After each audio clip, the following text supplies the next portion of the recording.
Going on? Welcome to TEC-TV. This is Lord Odin, be more on the camera.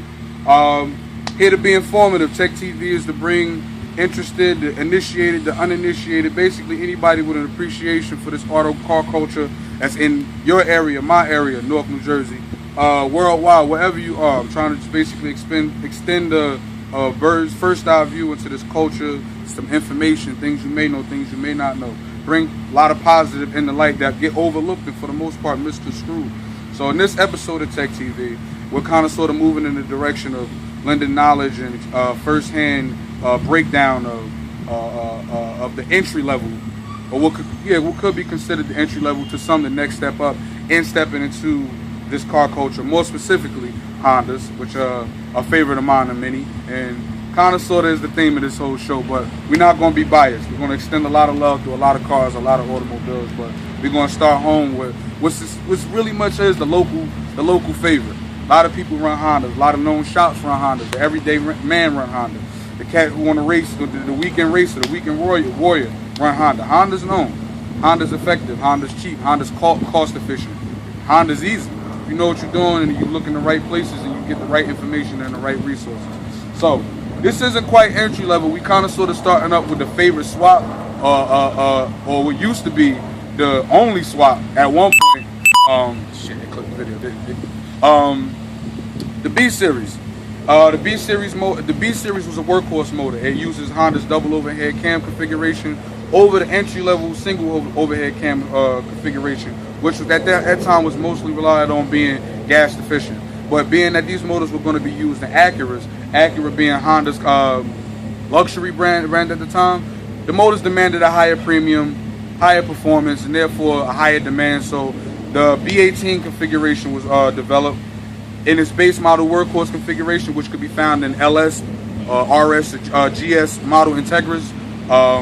You'll find that this motor didn't have VTEC, was designed mostly for grunt work, durability, long distance travel, everyday use, commuting by the everyday driver who just needed to get from point A to point B. Of course, there are performance variations.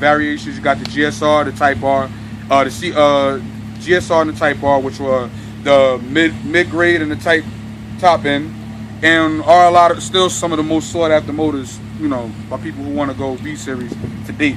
So I'm giving you an insight. We got this example here. This isn't quite LS.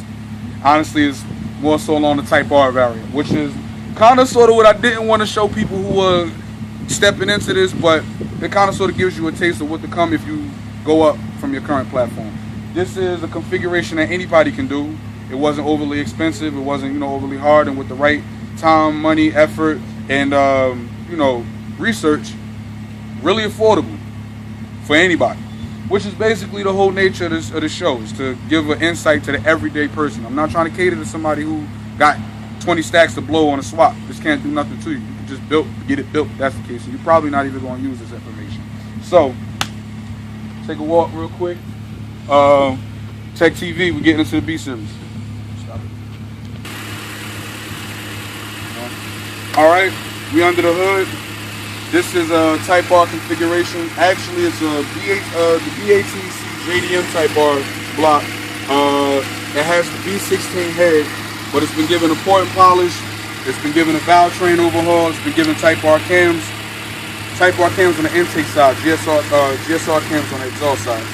So it's not really quite the OEM Type R purchase per se, which is wildly still one of the most expensive swaps to get, but with the right time, right money, right know-how, you can configure yourself a pretty deadly swap that runs a close second, if not exact, if not superior to that.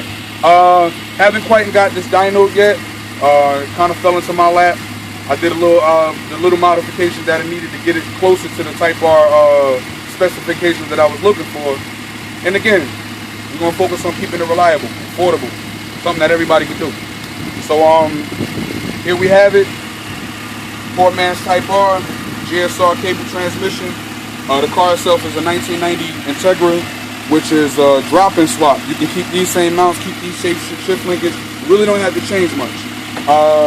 It's riding on a coilover setup, new exhaust, PR3 ECU chip.